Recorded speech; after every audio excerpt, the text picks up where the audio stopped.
Okay, let's put on our detective hats and dive right into this explainer. We are solving the ultimate mystery today, figuring out exactly what the physical universe is made of. We interact with the world around us every single second, right? But how often do you actually stop and think about the fundamental building blocks of reality? Well, that's exactly what we're going to do right now. We're breaking down some big scientific principles into a super fun, highly visual investigation. So get ready because we've got a lot of fascinating evidence to uncover. Let's kick things off with a brainstorm. What do a hard wooden desk, a glass of milk, and the invisible air inside a party balloon possibly have in common? I mean, really think about it. When you take a big gulp of juice, where does it actually go? Or what's literally hiding inside that stretched rubber of an inflated balloon? They look completely different, sure, but these three things are actually our prime suspects today. And spoiler alert, they share one massive, unifying secret. The foundation of our whole case file today comes straight from teacher Asifa Zaidi's brilliant Grade 3 lesson plan. What's absolutely fantastic about this source material is how beautifully organized it is. It takes these huge, complex concepts and distills them into an engaging, hands-on blueprint. It's designed for young minds, but honestly, it provides a rock-solid foundation for anyone. We're going to use her highly structured approach, complete with learning objectives, rotation stations, and awesome visual models, to conduct our very own high-level investigation. So, part 1. What exactly is matter? Before we start categorizing the world into neat little boxes, we've got to know our primary suspect. What actually qualifies as matter? Well, every single suspect we look at has to pass a strict two-part test. It must have mass, and it must take up space. Sounds simple, right? But it's actually profound. Having mass means it can be weighed. There's an actual, measurable amount of stuff there. And taking up space? That just means it has volume. It exists physically in 3 dimensions. If it meets those 2 rules, boom, it's matter. Now, let's check out the different disguises this matter can wear. Which brings us to Category 1, solids, fixed and firm. Look around the room you're in right now. Solids are probably what you notice first, right?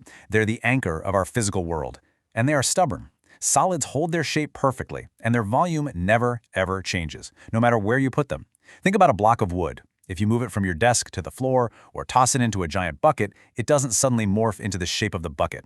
It takes up the exact same amount of space, its volume, and keeps its exact shape. Reliable, firm, and totally uncompromising. Let's rapid fire through some everyday solid suspects from the lesson plan to really nail this down. A rock, iron, the pencil you might be holding, a key, a wood block, a hammer, and a sponge. Now, wait a second. Let's look at those last 2. A hammer is super hard, but a sponge is soft and squishy. But remember our golden rule? Even though it's soft, that sponge still has a specific mass and takes up a specific amount of space. So yep, both the heavy hammer and the squishy sponge are card-carrying members of the Solid Club. Now, if we had a magic magnifying glass and zoomed in millions of times, this is what a solid looks like. Imagine these particles as a tightly packed crowd at a concert where nobody can move. They're locked together in this rigid, highly organized structure. Sure, they might vibrate a tiny bit in place, but they absolutely cannot slide past one another. And that tight, locked-in arrangement, that's exactly why our hammer and our woodblock stubbornly refuse to change their shape. Moving right along to Category 2. Liquids, the shapeshifters. If solids are the stubborn holdouts, liquids are the adaptable masters of disguise. They still follow the rules of matter. They have mass and take up space, but they do it with way more flexibility. A liquid's volume stays exactly the same, but its shape entirely shapeshifts depending on what you pour it into. It's wild. If you have exactly 1 cup of water, its volume is fixed. But pour it on the floor, it spreads into a huge flat puddle. Pour it into a tall vase, it becomes a tall cylinder. The volume is completely rigid, but the shape is totally at the mercy of the container. Just picture these familiar suspects flowing around. We interact with them all day long. The water we drink, that juice we were wondering about earlier, milk, fizzy soda, or even the colored water teacher Asifa uses in her classroom demos. They all have that signature flow. They take up the exact same amount of space, but their form is just constantly adapting.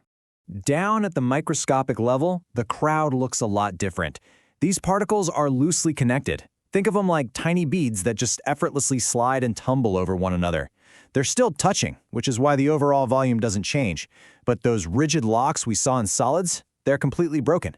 This internal sliding action is the exact reason why you can smoothly pour juice from a pitcher right into your glass. And finally, Category 3, gases, filling the space. This is where our investigation gets tricky, mostly because we often can't even see what we're looking for.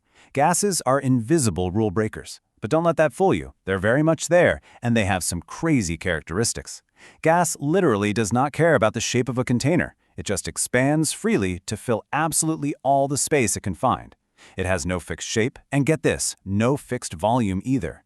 Trap gas in a tiny jar, it fills the jar. Open that jar in a giant room. The gas immediately escapes and spreads out to fill the whole room. It's the ultimate expansionist. You can really visualize this when you see steam rising from a hot kettle, or think about helium pushing against the walls of an inflated balloon. These are fantastic examples. We've got the oxygen we're breathing right now, visible steam, which is just water turned into gas by heat, and of course, the answer to our hook question, the gas trapped inside a party balloon. That gas is pushing outwards in every single direction, keeping the rubber stretched perfectly tight. Look at this microscopic view. The crowd is completely scattered. These gaseous particles are free-roaming, far apart, and just wildly energetic. They're zipping around, crashing into each other, bouncing off the walls of whatever container they're in.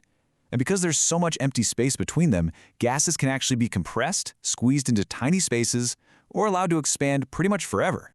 All right, time for the Ultimate Investigator Challenge. Let's put this evidence to the test. Theory is great, but as true investigators, we need to see this in action.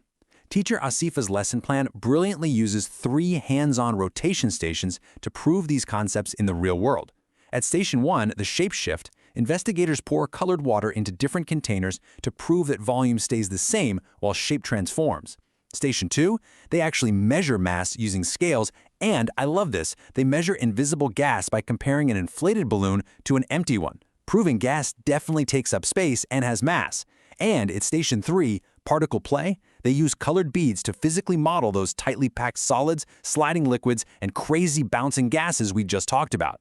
And it all comes together in this class-generated chart. Look at how beautifully organized this is. After all the brainstorming and hands-on experiments, we can confidently place a pencil, a key, and a rock squarely in the solid column.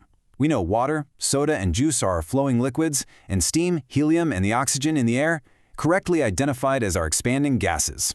We've successfully taken the chaos of the physical world and decoded its fundamental structure.